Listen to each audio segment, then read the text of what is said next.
welcome to Ek Samvaad at Arunim Ankuran. Sarve Bhavantu Sukhina.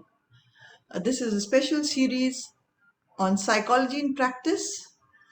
Today we are talking on the occasion of World Suicide Prevention Day, and it's a privilege to have Dr. Janaki Rajgopalan as our guest today.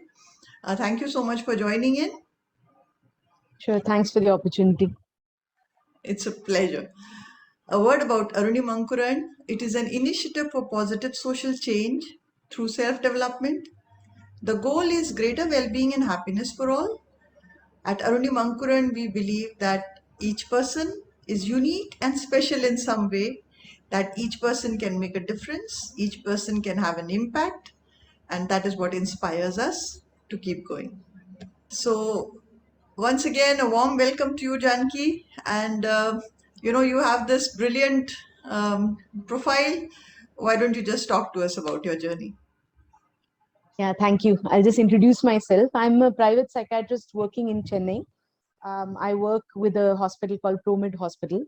I've worked in different settings over the past 16 years. I trained in Delhi in Maulana Azad Medical College, and then after that, I worked as an assistant professor in SRMC for about 4 years. Mhm. Then I wanted to train further, so I went to Australia and spent 4 to 5 years there. And then now I'm back in Chennai. So during the course of my training and during my experience, what I have seen is that there is a huge difference within India. Like I worked in the north and in the south, and there is such a big difference. The way mental illness is present and the culture affects it so much, and that's what I've seen in Australia as well. So that is something that I still work in Australia, so I keep dividing my time between India and Australia. So that is something that I would like to focus on further in the future. That how do cultural differences affect people and their mental health? Mhm. So, we're talking on World Suicide Prevention Day, and whatever little bit we can do, each one of us, it just might save a life. The whole idea is that, the only cure for suicide is prevention, right? So, Janki, with your expertise in the subject, we'll talk to you about, what is suicide? How is it defined? Yeah. So suicide is a very complex human behavior. So in this, what we look at is the intent. The intent is to hurt oneself to the point where the person dies. So there is the definition is complete in the sense that it is completed suicide when a person is able to get to the point, the intention of dying, and it's called a suicidal attempt when they attempt to hurt themselves, but they do not get to the point where they are, they have ended their life. Mhm. So, is there something that can help us to understand what are some of the risk factors, so to say? Hmm. Yeah, so this is the domain where we can actually look at prevention. So the risk factors are diverse, and it can be divided into the factors that can be modified and the non-modifiable risk factors. So if we look at the factors that are non-modifiable, we shouldn't lose hope when we look at that, but it is very important that we know them. So the male gender, the demographic profile in terms of the male gender, and the extremes of age, old age and very young age, 15 to 29 and after 65. Then we have factors like past history of psychiatric illness, past hospitalizations for psychiatric illness, a chronic medical illness in which there can be no change, a past history of head injury, right? And things like family history of mental illness and a family history of suicide. And the most important risk factor is actually a past history of a suicidal attempt. So if a person has had a suicidal attempt, that becomes a very important risk factor. Hmm. So we also talk about suicide ideation in the context of suicide. How is that different from suicide? Yes. So when we look at now, we look at the modifiable risk factors, then we come to, thoughts like, I want to, the suicidal ideation, I want to kill myself, right? So there are different types of suicidal ideation. There can be passive suicidal ideation and there can be active suicidal ideation. Passive suicidal ideation is also known as death wishes. Like, a person is at a point where they feel, why should I live anymore? I wish I would die. waking up feeling like, I shouldn't have woken up. I wish something had happened to me in my sleep. I wish a car would hit me. That is a passive suicidal ideation.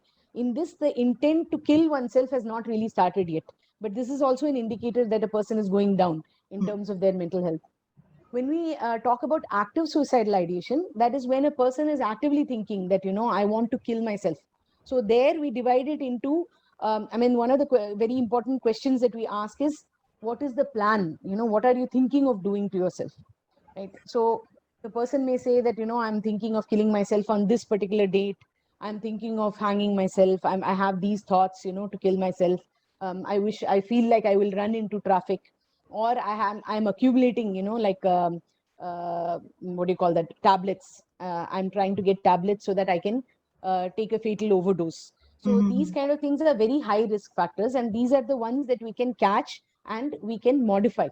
So these are the preventable, these are the points where prevention can actually work. So, although all of us understand that every life is precious, but is there statistics that helps us to understand more clearly how big the Mm. problem is? Yeah. So, I went through the statistics, recent statistics, for the purpose of, talking today, and it was, really mind-boggling. So, what has been happening over the past 5 decades, if you look at only India, then there Mm-hmm. has been an increase in the suicidal, rate of suicide. And Mm-hmm. and the interesting thing is that earlier it was the older age group that was more vulnerable to suicide. Now, unfortunately, it has become the age group of 15 to 29, which is more vulnerable to suicide. And 15 to 39 in women, 15 to 29 in men. So you can see that it's the most productive age group, right? It is the age group that really matters. And the number of suicides that happen all around the world, approximately, according to the WHO, is about 800,000 per year. That's 8 lakhs per year. And the interesting thing again here, or the sad thing, is that most of the suicides happen in Asia. 60% of the suicides in the world happen in Asia. Mm-hmm. And India contributes to about 2.3 lakhs per annum of suicides. And that is almost double the amount that, the double the global burden. So the global burden is around 11 per lakh, Mm-hmm. per year, whereas in India it is about 24 per lakh per year. So it is, it's a massive problem. The sad part is that, people don't realize that suicide is such a huge problem. It's like almost a, global epidemic. And if you look at, if you want to know the real magnitude, then you have to think like one human being dies every 40 seconds of suicide. So this is, really overwhelming when you look at these statistics. And do you think the pandemic has had an impact too? Oh, yes, there's a, massive impact of the pandemic. So any kind of, loss, any kind of isolation, social isolation, any kind of grief will lead to an increase in depression, anxiety, and other mental illnesses. There is no doubt about that. And we've seen it time and time again, happen time and time again. Like, for example, after the tsunami, there was a surge in mental illness. And we know that PTSD is very common in Jammu and Kashmir because of all the social unrest that is happening there. So any kind of change in the ecology, any kind of change in the social strata, social structure, will lead to increase in depression, which will in turn increase the suicidal rates. So we are actually anticipating that there will be a spate of, increase in suicides in the next few years to come. And though there are, the studies are still going on, there are multicentric studies that have started about in March 2020, when the pandemic started. Yeah. They started at that time, but the results will come out only later, and we will know the burden only later. But the midterm, the results, the mid term results of these have already indicated that depression has increased by 14%, anxiety disorders have increased by 20%, and the rate of suicides will certainly increase. Though they have not put a number to that yet, it will certainly increase. So the pandemic has certainly affected. So, just for the benefit of our viewers who are a part of the general population, PTSD is post traumatic stress disorder. Uh, so, Janki, when you are talking about the numbers, it's really overwhelming. But there are things that we would like to do as individuals. Is there something that a person can do, and what are some of the red flags that probably an ordinary person can sense, and what can they do about that? Yeah, I think this is the most important question Yes, and the most absolutely. important topic we should be talking about today. Hmm. So when you say, what are the what as an individual, uh, suicide is such a difficult thing to take, as a family, as a community, as a society. When something happens, even for someone who's a third person, I mean, so-called third person, we are all globally connected. But when we feel that way, Hmm. it affects us in different ways. There is a psychological burden to it. There is a community burden to it, right? So at an individual level, we can do actually a lot. Just by, there is a campaign that is happening right now for Suicide Prevention Day.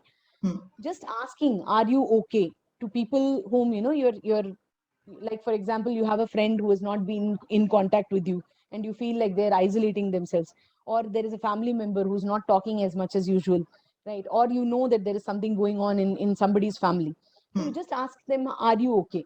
Hmm. Right? And you don't stop at that. You also listen to what they're saying, right? You give them a patient hearing, right? And then after that, you seek help. Okay, you help them seek help. So there are many avenues of help nowadays. There is so much more we can do. There are suicide helplines, there are hotlines for depression, there are there are ways in which you can communicate with mental health practitioners online. And there are also just the pamphlets and just information on the internet as Hmm. to what you can do for depression or other problems. And just simple things like just addressing the issue that is happening in the family. Like, for example, there is a loan, there is a debt or something like that, and helping the person see light at the end of the tunnel.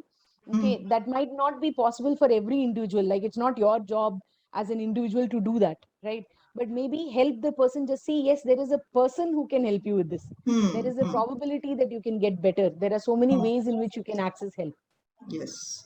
right? So that is the best way to do that. Then the second part of your question, do you want me to go on with that? Please. Yeah, so you talked about the red flags, Hmm.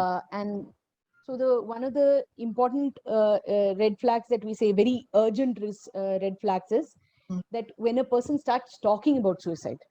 So Hmm. when a person starts saying, even if it's about a third person, they say, oh, that person committed suicide, I wonder what was going on in his mind, right? And I've also thought about suicide. Or talking about suicide jokingly even. I wish I could commit suicide, I wish I could run away. And the other indicators are about social isolation. A person isolates themselves, stops talking to friends and family, stops doing the usual things that they use for coping, like exercise or any kind of hobbies. Hmm. A person is not performing well at work, has some kind of loss that has happened recently, like bereavement, Yeah. losing a family member, or divorce or separation, loss of dignity in some form, like being ashamed of something, like having debt, or like having lost a job because of some circumstances. So these kind of things can be caught, and a person just needs to be concerned, and a family member or a person, a friend, needs to be concerned enough to ask that, Hmm. are you doing okay after what has happened to you? That can really help. So, Janki, is it just a moment that passes and then it's over, or is this something that will keep coming back if you don't Yeah. help? Yeah, what a good question. There is a whole risk assessment on this, right? Hmm. That we do on this. So when we talk about impulsive suicides versus non-impulsive suicides, and what happens after a suicide, what happens to the person after a suicide. So when we talk about impulsive suicides, these are suicides which happen in the heat of the moment, and a passionate sort of a behavior. So a person has, broken up with a boyfriend, some relationship issue has happened, or there is something that has happened in the family. Somebody has been accused of something. There is a, crime that has happened, something like that. The person just, attempts suicide at that, in the heat of the moment, and Hmm. unfortunately is able to complete it as well, right? So that is a completed suicide there. In these kind of suicides, there is only very minimal input that a mental health practitioner can give at that moment. The family member can only do physical restraining, that they can restrain the person and call for help. That's all they can do, right?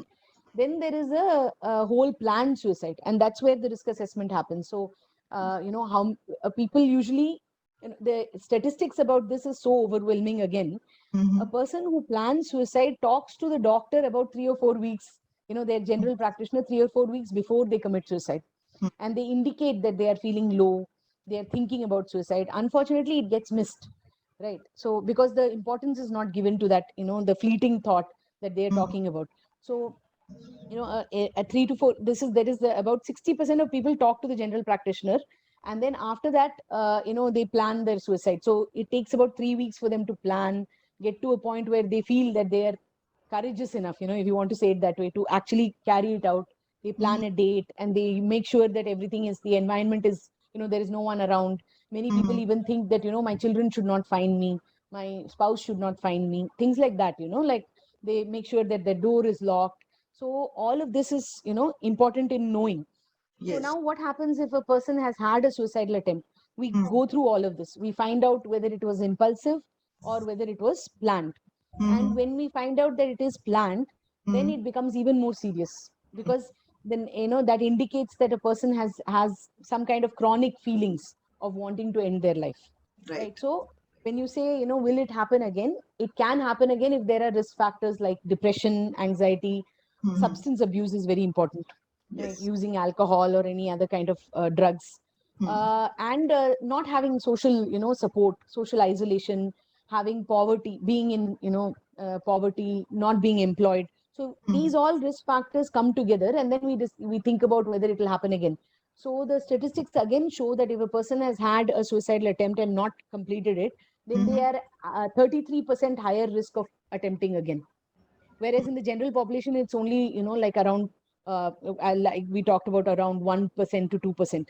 So in people who have already attempted suicide, it becomes 33%. So very high mm, risk of attempting again. right. You know, we studied in psychology that basically suicide is a cry for help. An attempt to, commit suicide is a cry for help.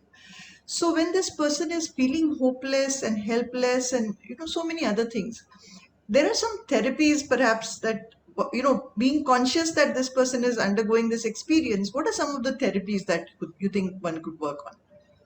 Yeah.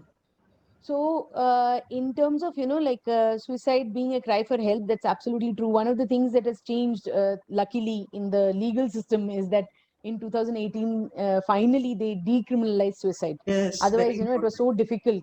Yeah, it was so difficult for people to seek help, when they attempted suicide, or there was, any kind of self harm. So, Mhm, in terms of what you can do is, in terms of therapy, is that any kind of supportive work, even, it doesn't need to be a trained psychologist who, or a psychiatrist who needs to do the work. It can be any mental health practitioner, social workers who have some kind of background training in mental health. Any kind of supportive work, in the sense just talking to the client every few, every week in the first few days, and first few weeks, and then after that every few weeks, just being mhm, there for them. Then there is peer support in the form of, someone who has already attempted suicide and has overcome that. They can support the people who are undergoing such kind of thoughts. And then there are always, like helplines. There are people whom you can contact on the phone who can help. So these are not trained individuals, but they are trained, given very basic training. They can just talk the person through their difficulties. But mhm, in terms of proper therapy, there is, of course, there is cognitive behavior therapy, which helps one see, that what they are thinking, there are alternatives to it. There are ways in which, you can overcome the stress, and there are ways in which you can think which will help you out of the situation. Then mhm, there is interpersonal therapy. If there are problems between the spouse have communication difficulties, then interpersonal therapy can help. Then based on what kind of problem the person is having, like for example, if a person has some kind of personality disorder, then they can undergo, and mostly, like, we talk about borderline personality disorder, cluster B personality traits. In that, a person is very emotionally impulsive, and they mhm, tend to have self harm attempts and thoughts of suicide. Then there are specific therapies like dialectical behavior therapy, which helps with these thoughts of suicide. Mhm. And there are very many different types of therapy depending on the type of problem that a person faces. So for grief and loss, there is acceptance and commitment therapy. Mhm. Then so there is many ways in which a person can work towards feeling better after a loss. And so there are many different types of therapy depending on the type of issue that a person is facing. Yes. So, Janki, I think the underlying message we want to send across is there is always hope. There are ways to get out of that negative thought process, and there are professionals who are trained as well as people who care. I think the underlying thing is that, the person needs to be made to feel that someone cares enough to Yes. be thinking and understanding what is going on in your mind at that moment. So, you spoke about the cultural dimension, let's just talk a little bit more about that. Yeah. Okay, so that's something, it's my area of interest as well. So when you look at it, uh, if you look at the differences within India itself in terms of the demographics of suicide and the epidemiology of suicide, then versus North India versus South India has higher rates of suicide. And the farmer suicides are also much higher in places like Tamil Nadu, Karnataka, Maharashtra, places like that. And so we ask the question, why is that? Why is there such a difference Yes. two areas? So one of the things is economic, burden. It Hmm. seems like one of the things that happened after. Now, if I go into a little bit of the politics of it, like in 1990s there was liberalization of the economy. And so after that, what happened was there was a huge gap, the economic gap between the urban and the rural areas, the farmers and the agricultural section of society found it very hard to bridge that gap, and Hmm. everything became more and more costly. And that was more seen in the South Indian economy rather than the North Indian economy, because it seems like the harvesting, the paddy versus the wheat crop, there was a difference between that. Hmm. So that impacted so much that people in South India were, there was more poverty, there was more backwardness in South India, and that led to more farmer suicides in South India. Not to say that North Indian, there is of course a lot of burden of farmer suicides in North India as well. So if you look at that, the culture, of the differences, cultural differences led to that impact. And secondly, the availability of lethal means, pesticides were not controlled in that time, around 2 decades ago, pesticides were not controlled by law. Now Hmm. legally pesticides are controlled. So just a small, change in the policies that, pesticides should be regulated, that led to a decrease in farmer suicides. Hmm. um, and the means of suicide of course changed into different types of suicide, but the use of pesticides has decreased. One more thing there, an interesting fact that I wanted to bring up today was that just a small change of having manned railway, tracks, people at railway tracks, having security at railway tracks, that itself decreased the amount of suicides, number of suicides on railway tracks by Hmm. around 5 to 10%. So Hmm. small changes that you can make in the the government policies can actually change the way suicides happen. Hmm. So again, sorry, coming back to the cultural aspects of it, when you look at the cultural dimensions in globally versus India, Hmm. right, the most important factors that lead to suicide seem to be poverty, unemployment, lower rates of education, and versus in the foreign countries it is more to do with policies, like amount of money available for people who are backward in terms of their mental health, like mental health or other issues. They are dependent on society to provide support, though the amount of money that is available for that affects suicide rates directly, right? So social support, whereas in India it is more to do with the whole demographics in terms of poverty and all that.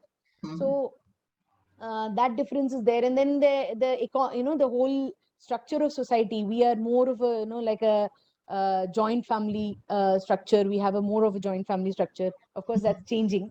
Hmm. And we are more focused on the family rather than the individual. So those kind of things also matter in terms of what leads to suicide. So the family disputes, Hmm. family conflicts are one of Hmm. the biggest issues with agrarian societies like India. Hmm. Whereas in the foreign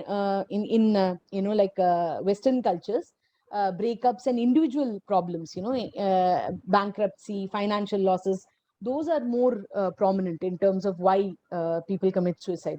Hmm. So these are the differences, and these need to be looked into, because that's they will weigh on the policies. Like the way we shape policies is very important, Yes. for prevention of suicide. Hmm. That's very enlightening, Janki. And there is another dimension to this. It's not as if everybody who thinks about committing suicide does it, Yes. right? So there is that what should I say, availability of the ways you can do it. Mm. I mean, I'm just putting it very mildly. Yeah. You're what you're can absolutely right. what can we do as a society, see the taboo, of course, of on mental health. Thankfully, we are all working together towards creating more awareness about mental health and people talking more openly about these issues. So what are some of those ways in which people do it, and how can people be more conscious of the fact if there is someone who seems to be vulnerable at the moment? Yeah, Hmm. right. So again, if we look at this question, it's a very vast question. So when we look at it as a universal, thing, what can you do universally to help people, right? Yes. So one of the things, as you said, raising awareness Hmm. about suicide, about mental health, decreasing the stigma for mental health and all that, that can really help, right? And in terms of media, the portrayal of suicide in media, that has such a huge role to play. Yes. The sensationalization of suicide, Hmm. of trying to make it, going into the private lives of people and trying to say, oh, this could be the reason why they committed suicide. That really affects the psychology of the young people. Hmm. We all know about the recent passing away of a famous young person, Hmm. and that affected so many youngsters. So many people came with anxiety and depression, not because they were Hmm. they were connected to this person at a personal level, but they had seen so much of media coverage over it, and they Hmm. felt like so disappointed with the way the media was disrespecting a person, an individual's life. So Yes. it becomes media's responsibility to portray these things properly, and when they do it properly, it can raise awareness. But if they Hmm. do it in a sensationalized manner, it can really cause triggers for people who are going through a lot of trouble already. So Yes. and nowadays they have the trigger warning, luckily, that Hmm. there is some images, graphic images and all that. That is also very important. So that's one of the things that they can do. The other thing is, at a now this may sound like a far-fetched thing, but parenting and positive mental health, Yes. helping people to understand about what is emoting, being able to talk about emotions. One of the things that was, probably it is getting better in India now, but for a long time, just talking about emotions was such a big taboo. Yes. I mean, Yes. talking about your sexual feelings is still a very big taboo. Sexual minorities suffer a lot because of that. Any kind of minorities suffer because they are not able to, talk in terms of, they're not openly able to express their emotions about whatever discrimination they face. So just all of this, just allowing people to develop a positive attitude towards speaking about emotional issues will make a big change.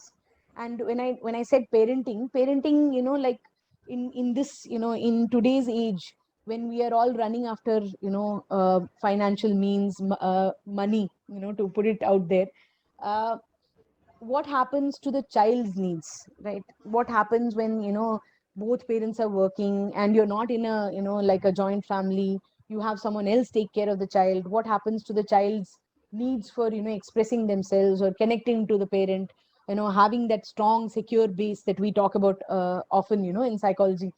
So if you don't have a secure base, then what will happen to you as an individual? You won't have a secure identity. And if you don't have a secure identity, naturally, your vulnerability towards attempting and having depression, anxiety, and then attempting suicide increases. So all of this is at a universal level. Then you come to a level where you focus on people who can make a change. So people who are in mental health, people who are educators, teachers in the school, training them. So this is called gatekeeper training. So training them to understand what are the signs that you can see in children. So in children there are very specific signs. Children become very quiet, right? They withdraw, they don't do well in school, they stop talking to their friends, they stop dressing well, they don't eat well, right? These are signs that you can see, but children are have difficulty in talking about their feelings. So having a psychologist or a counselor in every school, which now the government has mandated, so having that as a in rural areas as well.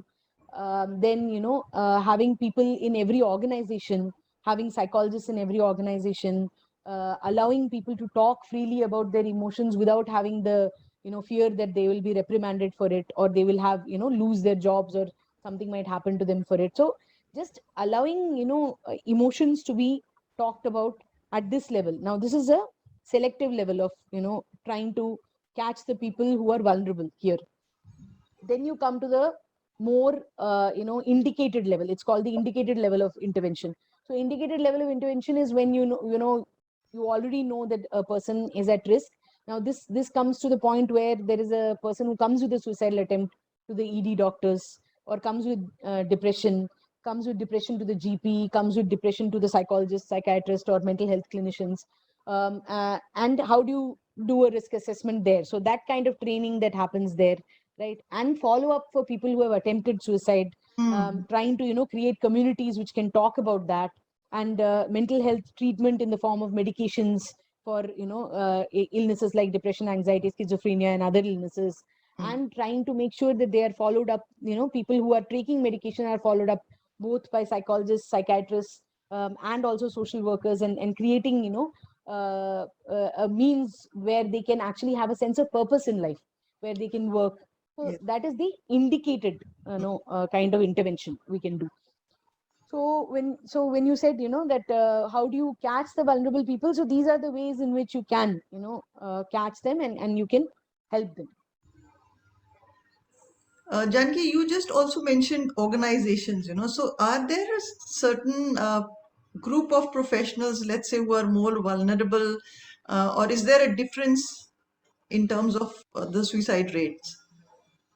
Yeah, so this was something that uh, there was a personal kind of incident that I did go through as an MBBS student. So if you look at it, if you ask any MBBS student, or you ask any professional, actually, uh, this is unfortunate, but you will hear that they have seen one of their peers commit suicide. They have heard of in their college or whatever. So so when you look at which are the professions which are very high risk for suicide, then mental health professionals come first, and anesthetists come first in terms of the in medical professionals, because they have the means, and unfortunately they have access to the means to commit suicide. Then you go ahead, and then of course all medical professionals, all people who work in care fields are at higher risk for suicide. And then you look at the other side of it, then nowadays people who work in shifts, people who are working like crazy hours, they work US hours, or UK hours, and India hours as well. Those people are also at high risk for burnout, fatigue, and they also are at a risk for high risk for suicide. And of course we have the marginalized and like economically deprived groups, farmers, and we have specific groups like laborers and all that. They are also at high risk for suicide. um, so when we look at the professions, then we would say and the entertainment industry has now come to limelight. They do have a lot of pressure on them, and they have access to different types of things to attempt and commit suicide, so that they are also at a high risk. So I don't think anyone is spared, but at the same time, when we look at it, care professions mainly are at a high risk. Mhm. So, is there a similar thing that we could probably design and think of in terms of like everybody's doing this vaccination? campaign now. So, can you think of anything mental health professionals and people who care in general could be Yeah. working on to create a society which doesn't allow this kind of ideation to happen? In the sense that, maybe we could start off with school children, and at every level, maybe we could educate people. Yeah, yeah, that's such a nice, I mean, wonderful thought. So, like childhood adversity, we didn't talk about that, but childhood adversity in the form of any kind of abuse, right? Hmm. Any kind of even sexual abuse or physical abuse or even neglect, emotional neglect, all of that leads to higher rates of mental illness. It also leads to higher rates of, suicide. So, retrospectively, when you study, the childhood adversity is certainly one of the factors which can lead to suicide. Hmm. So I think one of the things that when you're talking about this, one of the things that we can do is to, at the educator, at the parent level, we can make changes. At the teacher level, we can make changes. But at an economic level, right, we can focus on so many other things than to, just be financially viable. Right? Hmm. What is our education system all about? It's about becoming financially viable, Hmm. right? What is there about seeking your passion, Hmm. being able to follow what you want to do. Of course, nowadays things are better. There are more avenues, but those avenues are restricted to people who are already economically well forward. So if you ask a person who's middle class or lower class, they will still say, I want to earn, right? Hmm. Those are my basic needs, I have to earn. So Hmm. that's what I'm studying for. So if we look at that, if you want to change the whole society, and you have to change the way society thinks, Hmm. for that you have to focus on the things that really matter. The things that really matter are peace, happiness. I'm sure everyone works for that. In the end, we work for peace and happiness, but and love and affection. But that is not focused on in schools. It is not focused on by parents. Hmm. When they tell their child, do well in school for what? So that you become financially viable. Hmm. No, do Hmm. well in school so that you become a better person. You are able to, be a better person in society, do well for society. The whole focus has to change. Yes. So in terms of what you can do, what we can do as a vaccination drive, we can start, as mental health professionals, we can start focusing on the right things ourselves, in life. And then we can look at what we can we can be mentors for society. And we can also look at what we can teach others in terms of what is important in life, which we are doing already. I think we are the only group of people who focus on happiness rather than like saying that we want to focus on money. Hmm. And sorry, I just wanted to add here, in terms of initiatives, there are many people, many groups, like, there is a Sneha Foundation in Chennai, which Hmm. focuses on, helping people with suicidal thoughts. They have a helpline. Then Hmm. there is the Green Oak Initiative in Bangalore, which focuses on helping with, people with mental illness. And they are focusing on people who have had burnout, the mental health practitioners, physical health practitioners, like medical practitioners who Hmm. have had burnout due to working throughout the COVID crisis, right? So they are helping them with the very confidential helplines, and free of cost. So there are people who are doing things at an individual level or at a group level, in their own ways. But there needs to be an initiative that we all come together, and at a more global or a government level, at least at our government level, we should be given access to resources. Mental health is given the least importance in terms of the budget, right? Hmm. And it is health is given the least importance in terms of budget. So that all has to change. We have to be given more resources to be able to do all this. And a lot of collaboration needs to happen, because it's not just one person who can make the difference. All of us together, we need to, talk more and share more, I think. The information that you just shared Mhm. throughout the conversation, Janki. It's very important for everyone to understand that there is a sense of urgency when we are talking about suicide. It's not to say, okay, today she said this, next week I'll talk to her. It's not like that. We need to understand that it's very important, very urgent. Anyone who talks about it, we should take it Mhm. seriously. I think that Yeah, is another fundamental thing, the fact absolutely. Yeah. that someone is talking about it. Yeah. So, have you had any such experiences with people that you can talk about, not identifying the individuals? Yeah. So, I mean, so I'll talk about the good experiences first, and how things have gotten better for people, so that we can take some hope from that. So there have been situations where there have been youngsters who have been under a lot of pressure because of demands from them, especially 12th class board exams, or people in professions like high demand professions like chartered accountants and lawyers and things like that. And they come with some specific problems, like they come with depression or they come with anxiety. So that's the kind of people that I see. Unfortunately, they come to me only when they have a problem. So when they come to me, then we discuss and we openly ask about suicidal ideation. We talk about what are your thoughts on it. And when they talk about it, they feel so relieved. They feel that there is no there is no shame attached to it. These thoughts are there, they are a cry for help, and I am allowed to express it to someone, and this will not be taken like negatively. Hmm. So after that, just keeping a check on them regularly and treating them with medications.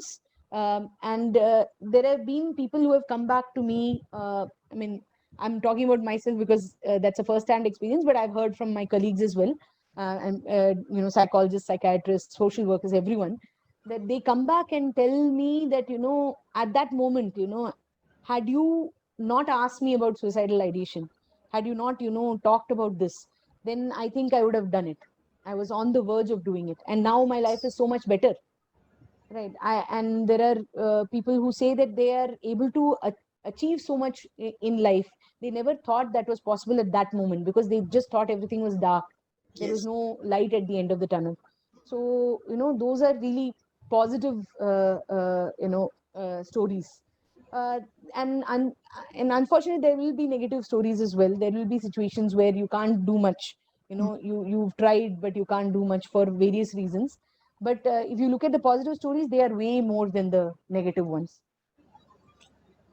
I'm really glad that you shared this, that they come back and say thank you in different ways, that you saved a life, right? There's one other Absolutely. aspect of this, Janki, which is the family.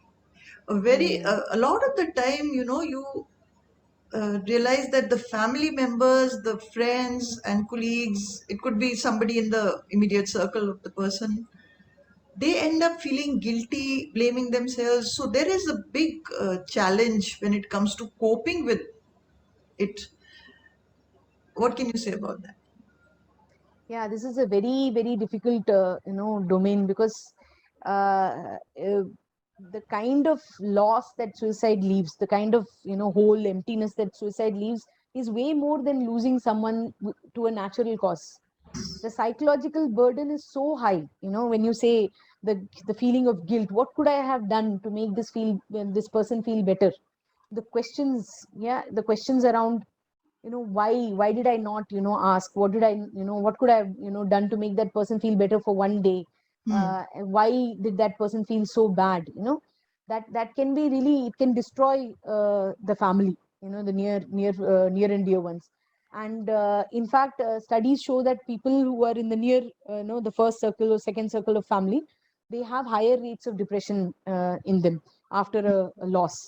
Um, and the generations, actually this is generational trauma. The person who's committed suicide, not only I'm not trying to blame the person there, but not only do the people around them get increased rates of psychiatric illness, but their children and their progeny have 10% increased risk of suicide. That's so huge, right? So all of this points to the fact that suicide is not only difficult for the person, the person goes away, it just affects the family, the society so badly, right? Hmm. So again, these are the people who are come in the indicated group. So once there is a loss or bereavement, there should be possibility for these people to talk about it. So there Yeah. are, in foreign countries, in Western countries, there are groups which get together when there is a loss or bereavement.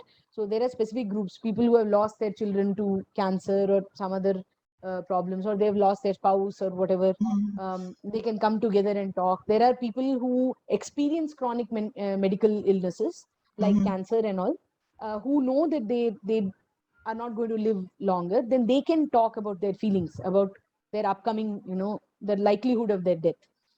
That makes life so much easier. So, and when families are see that their loved ones are going through this process in a better way, they feel better, right?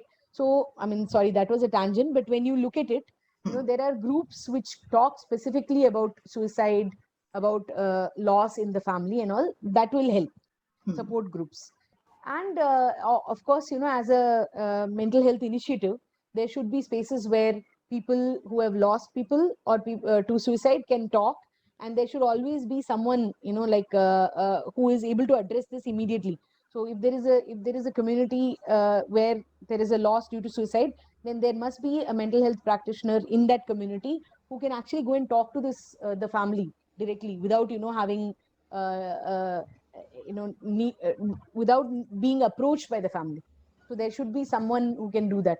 At a religious level, you can look at it. If there is a priest, or there is a swamiji, or someone whom you are related to, guru you are related to, then in any faith, mm, often what happens is, when there is a death by suicide, the religious people go and talk to the family, and they mm. talk about it, and they're able to express, the family is able to express their grief, even their shame associated with it, and the fear that they will not be part of the community anymore, right? All that they are able to express. All that is very important, and I think that is also a very important way in which we can address, not only at the mental health practitioner level, societal level, teachers going and talking to the family, gurus and spiritual people going and talking to the family, and taking that initiative, just saying, we are here, you can talk to us. Yes. Friends going, family and relatives and friends going and talking. So all that we can do. So, thank you so much, Janki, for sharing so much information. Is there a message that you want to send out before we conclude this conversation? So what I would like to say is, we cannot save everyone, we cannot save everyone around us, but we can certainly be aware, and we can save, we can, just by being nice to one person and asking them, are you okay, and listening to their grievances, you may be saving not only that life, you'll be saving the life of their family, the community. You'll be making a huge difference. So just that one question, are you okay, right? And being able to be aware of all these, the factors that we talked about, and being there for someone is so important. And also, you also spoke about what I can call the ripple effect, that Mm, anyone who's contemplating suicide must, at some point of time, just step back and think about what's going to happen after this. And the very people you cared for, who love you so much, and you're a part of their lives, your going away can affect them in a way that it's unimaginable, actually. So every life is mm. precious, and this particular episode with Dr. Janki is being sent out in the hope that it's going to be helpful for all of us in general. And every life is precious, every life matters, right? Thank you. That's absolutely true. Thanks for the opportunity. It's wonderful what you're doing. It was a great pleasure talking to you, and thanks for sharing your expertise, Dr. Janki. And we hope this is helpful to the people who are listening in.